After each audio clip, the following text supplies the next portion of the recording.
Pour moi, c'est mon lycée, le lycée des métiers Sud-Gironde, à Langon. Il a différentes filières, telles que la chaudronnerie, la menuiserie, la charpente. Il y a aussi les MELEC, les maintenances industrielles.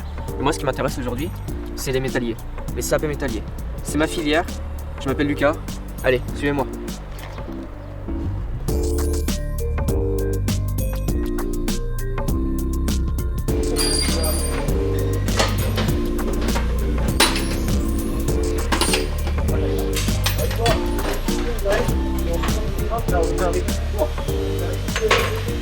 Bon, alors actuellement on bosse sur la crosse de la lanterne. Elle est où la lanterne? Elle est là-bas. Donc là on est en train de faire la crosse de lanterne.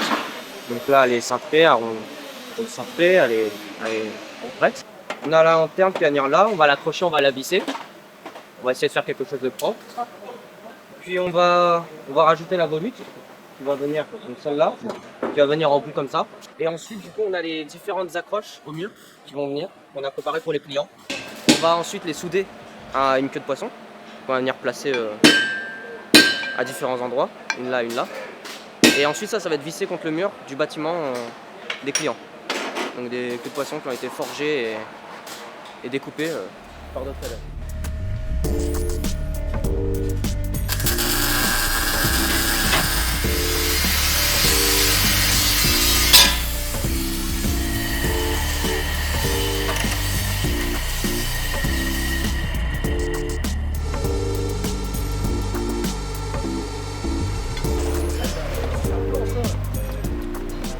Voilà, donc on a cintré notre tube en se basant sur cette épure. Voilà.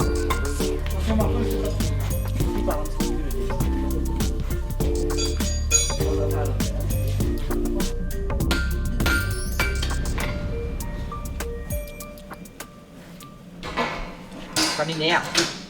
Ça marche pas, ça arrive pas. Le prof et les clients ils vont pas être contents là. Ils vont pas aimer. T'as pas l'air d'avoir trop le moral là. Ouais non ça marche pas là, j'arrive pas à la queue de poisson. Tu veux de l'aide? Ouais j'ai bien de l'aide mais avant ça Thiago va enfiler tes EPI, c'est mieux. Ouais, je vais y aller. Parce qu'aujourd'hui là on a la possibilité d'en avoir comparé à avant quand mon arrière-grand-père était forgeron, il avait pas tout ça. Il avait aucune protection, c'était à main nue, en slip, devant la forge. Pourquoi tu nous parles de ton arrière-grand-père? Ouais je sais c'est un peu bizarre mais c'est parce que j'avais retrouvé un ancien journal que ma grand-mère m'avait montré où mon arrière-grand-père était forgeron. Et ça va nous servir à quoi toi? En plus quand même je suis perplexe. Ouais bien sûr. Voilà.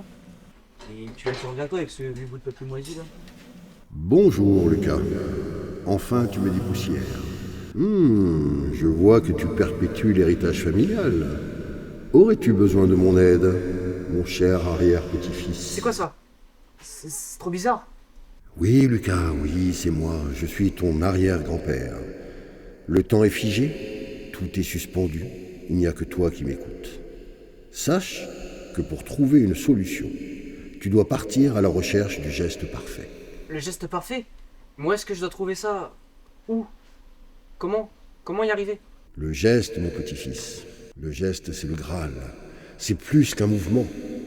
Tu le trouveras nécessairement au contact des professionnels aguerris. Bon, libère-moi de cet espace-temps. J'irai à la rencontre avec mes camarades de ces professionnels aguerris. Je parle à qui, Lucas, cette histoire des professionnels aguerris?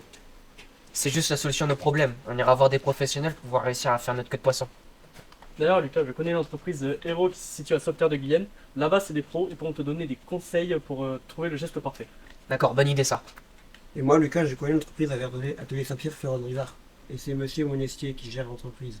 D'accord, on a une piste. Maintenant, on va voir Monsieur Bellac et on va lui demander une autorisation de sortie. On va aller les voir les patrons. Allez.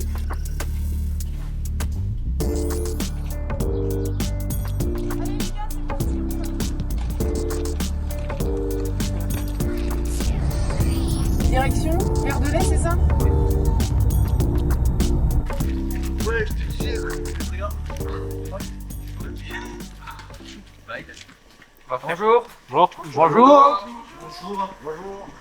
Je m'appelle donc Fabien Monestier, je suis artisan, serrurier, ferronnier. J'ai monté mon atelier, l'atelier Saint-Pierre, il y a environ 5 ans, à Verdonnet. Je fais principalement de la ferronnerie d'art, de la forge. Voilà. Bonjour. Thibaut Lucas, du coup en terminale Saint-Pébette. Et aujourd'hui, moi et mes camarades de classe, on aimerait vous présenter et vous demander votre aide pour une réalisation une crosse en terre. On a plusieurs problèmes, comme les parties en fer forgé. Ouais. On doit forger, on a beaucoup de mal dessus. On aimerait savoir comment vous auriez fait pour comment régler notre problème. Moi, j'aurais fait un peu différemment parce que j'ai notre vision notre conception de votre lanterne. Notamment, moi, j'utilise très peu de tubes et je travaille beaucoup de plein. J'aurais fait en rond 25 tout plein, toute la crosse dans la masse, faire le noyau dans la masse et ensuite partir sur la croche. J'imagine que vous avez fait ça avec du tube pour le passage de l'électricité. Oui. Alors, on peut électrifier aussi différemment en faisant une rainure. On peut faire une rainure sur tout le long. On peut passer le câble tout le long. Et puis alors il y a plusieurs façons de forger des noyaux de volute. Je vous en ai montré un. Et on peut aussi voir le traçage d'une volute parce qu'on ne trace pas comme ça, on peut tracer à la va-vite. On peut tracer ça suivant le nombre d'or, ce qui permet une belle harmonie, une harmonie des courbes. C'est bien beau d'expliquer, mais qu'est-ce que c'est un rectangle d'or? C'est la largeur multipliée par 1,618, c'est égal à l'angle. Et donc, dans ce rectangle d'or, après, on le sépare avec des carrés. Donc, on fait des arceaux de cercle. Après, on fabrique un gabarit. On a fabriqué un gabarit pour nous permettre de réaliser toutes les volutes identiques. On montre les dessin. Donc, on va forger le noyau et on va venir l'enrouler autour de ce gabarit. On va coincer dans l'étau. Et ensuite, on va feu.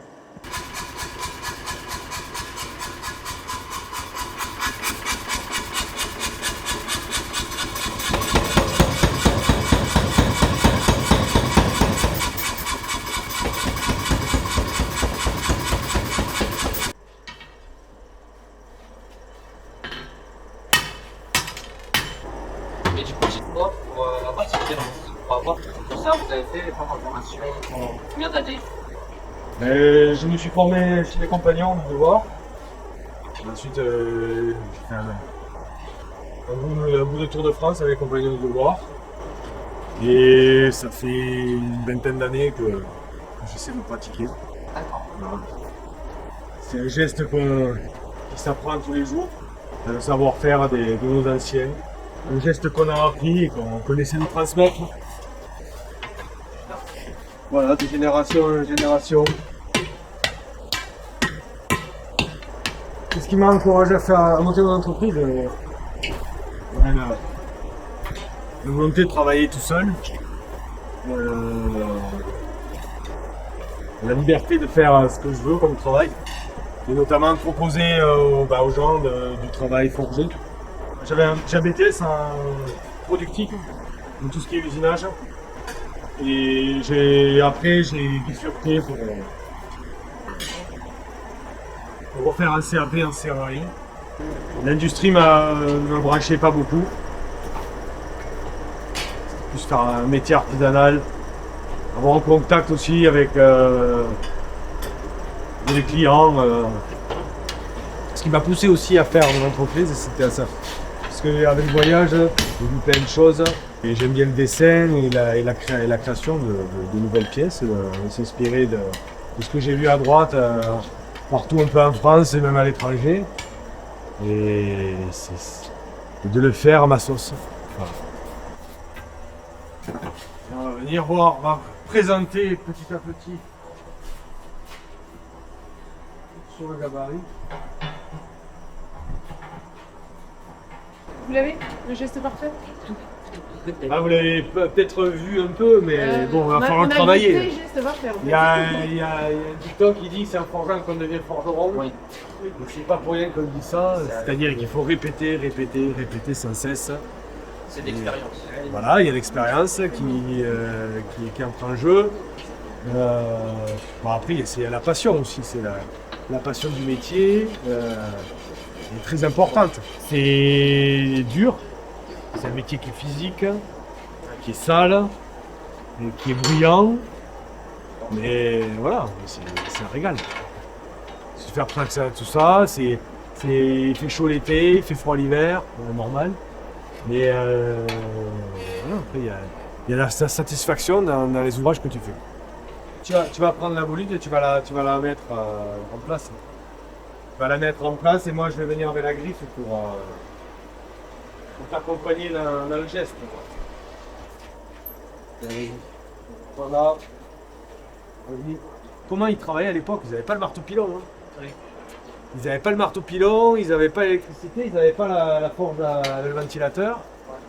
Ils avaient un lapin ils avaient un mélois qui a activé la forge. Et voilà. Et lui, pendant ce temps, pendant qu'il a activé la forge, il radait le maître. Tu sais comment il fait ça? Et puis après, au bout de quelques années, il commençait à parfaire le geste. C'était autre chose. Mais le métier a évolué. Et voilà, on fait avec. Voir plein de photos, mon arrière-grand-père il était maréchal ferrant. Et au fur et à mesure ça s'est perdu. Il est devenu ferronnier d'Arc comme vous. Et j'ai plein de photos où j'ai pu voir que c'était vraiment différent avant. On pratiquait le métier différemment. Après, le geste, il n'a pas changé. Hein. Du premier forgeron au dernier qu'il y aura sur Terre, le marteau, il sera toujours le même, manche en bois, l'outil en acier, et puis voilà, le geste sera le même. Pour montrer les gestes, sans le geste, tu l'as vu une fois, tu l'as vu, après, dans la pratique, il va falloir que tu tapes, tu vas faire des morts, et un jour tu vas réussir. Waouh. Donc puis après, travailler en série, c'est travailler pendant 2-3 jours à faire des étirages au marteau, à faire des trous, à faire affûter en forêt, à souder, à trouver. Voilà. C'est-à-dire au bout d'une semaine, quand tu as fait le même geste, tu commences à le cerner. Après, tu vas faire autre chose, puis après tu vas revenir, tu vas avoir tes lacunes. C'est toujours dans le but de s'améliorer. Mais bon, moi aussi j'ai du travail. Hein. Moi aussi j'ai du travail parce que le geste parfait, il n'est pas dans ce monde. Quoi. Merci beaucoup, c'était un plaisir.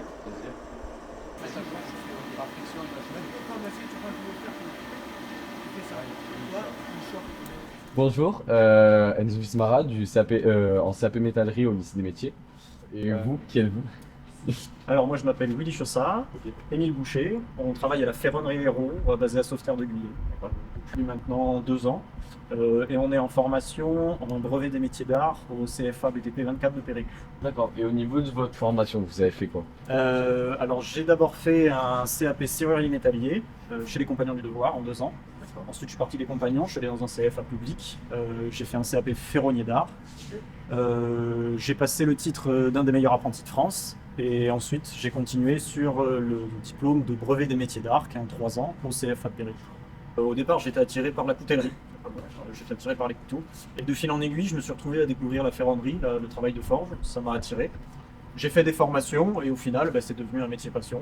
Donc c'est vraiment, on tombe dedans et puis on adore. Quand a été créée l'entreprise? Il y a 50 ans, à peu près. Vous réalisez quoi comme œuvre à peu près dans... Différents types d'ouvrages de métallerie, ça va de marquises, portails, rampes d'escalier, on fait aussi un peu de menuiserie métallique, tout ce qui est portes, fenêtres, et de temps en temps ça arrive du petit mobilier d'intérieur aussi. Du coup, nous vous avons amené notre pièce pour notre projet. On va vous demander des conseils pour réaliser une platine qui sera accrochée au mur et à la crosse qui permettra de tenir. On l'a tracée, on l'a découpée, on l'a forgée pour l'écarter et on l'a remelée pour la réarrondir. Après, vous nous expliquerez plutôt comment vous feriez, si c'est possible. Nous, ce qu'on va vous proposer comme technique, c'est un peu différent, c'est-à-dire qu'on va venir couper un triangle afin de séparer directement les 2 branches de votre platine. D'accord. Et ensuite, ces branches, on va pouvoir les former plus facilement. Ok. Vu que vous avez peut-être jamais vu une coupe comme ça se faisait avant, on va peut-être plutôt vous montrer de faire la coupe au tranché plutôt que de vous montrer à la meule. Oui, ok. Après, peut-être que la technique à la meule est plus rapide, mais un peu moins traditionnelle. Donc là, on commence par le marquer à froid. Tout simplement parce qu'une fois que la pièce est chaude, rouge, incandescente, on ne voit plus rien. Peu importe les traits que vous faites, vous ne voyez plus rien. Donc on commence toujours par tracer à froid. D'accord.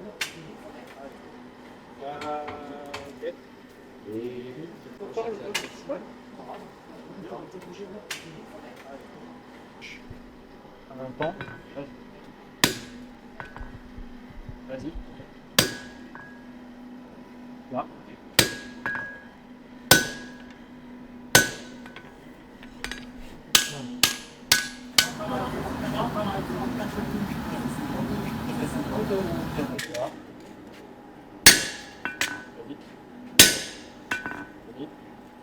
Wow.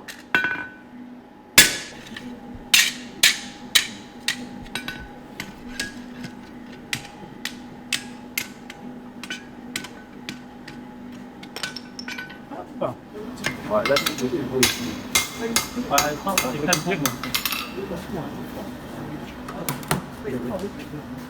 Oh, une seule fois.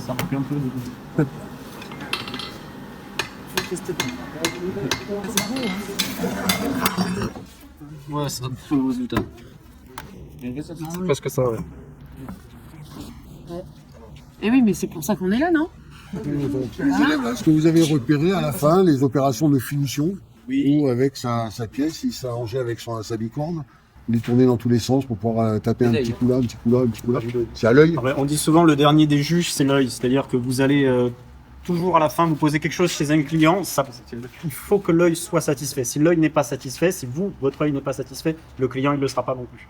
C'est pour ça que c'est toujours important de venir regarder et que si ça se trouve, votre dessin, votre épure, il peut y avoir une erreur ou un trait un peu mal placé. C'est toujours à vous de venir vérifier votre pièce et de vous dire là, non, un peu plus comme ça ou dans l'autre sens. C'est toujours très important d'essayer de vérifier que votre œil soit satisfait. Du coup, est-ce qu'il y a réellement un geste parfait à voir ou pas? Ça, c'est une question. Comme ça. Ça, c'est une question. Il n'y a pas forcément deux gestes parfaits. Il y a une manière de s'y prendre. Déjà qui te correspond à toi. Chacun n'a pas sa manière de s'y prendre. Mais l'important, c'est d'être confortable quand tu le fais, d'être à l'aise, de savoir ce que tu fais. Peu importe comment tu le fais, il faut savoir ce que tu fais. C'est important. Et d'y aller étape par étape. Peu importe comment tu t'y prends, il faut y aller étape par étape. Il y a toujours des facilités, comme là on vous a montré une technique qui est plutôt facile. Il y a d'autres techniques qui fonctionnent aussi. Celle-là te permet d'arriver plus vite à un résultat plutôt joli. Il n'empêche que dans la réalisation, dans le mouvement, c'est votre habitude, votre expérience en fait, qui va faire ce que vous arrivez à faire, tout simplement. Quand vous me voyez bouger la pièce, etc., c'est parce que je l'ai fait, je l'ai refait, je l'ai refait des centaines de fois, et donc au bout d'un moment, j'ai l'habitude en fait de faire ce geste-là. Et donc on peut dire que le geste parfait, ce serait plutôt l'habitude du geste en fait. Ok. Mais en tout cas, c'était très enrichissant et merci beaucoup de nous avoir fait part de votre savoir. Avec plaisir. Merci à vous. Merci.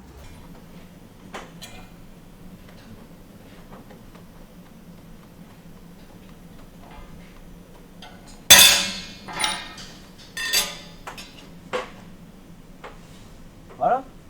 Ah, Ewan. Ouais. Tiens, regarde. Ça rend bien en vrai, non? Ouais, c'est nickel. Maintenant. Nickel? Bon, Ouais. tiens. On la lisse. Ah, nickel. On regarde si ça va. Ça va être bien, hein? Ah oui, nickel. Ça marche bien, elle tient bien. Je pense qu'on est pas mal.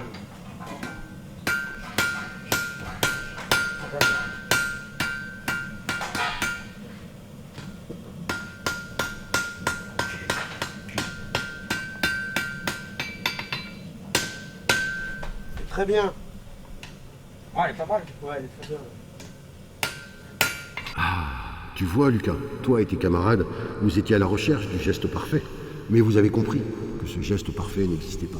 C'est un équilibre entre la technique, la passion, la persévérance et surtout l'expérience. N'oublie pas, cher petit-fils, que c'est en forgeant que l'on devient forgeron. À très bientôt.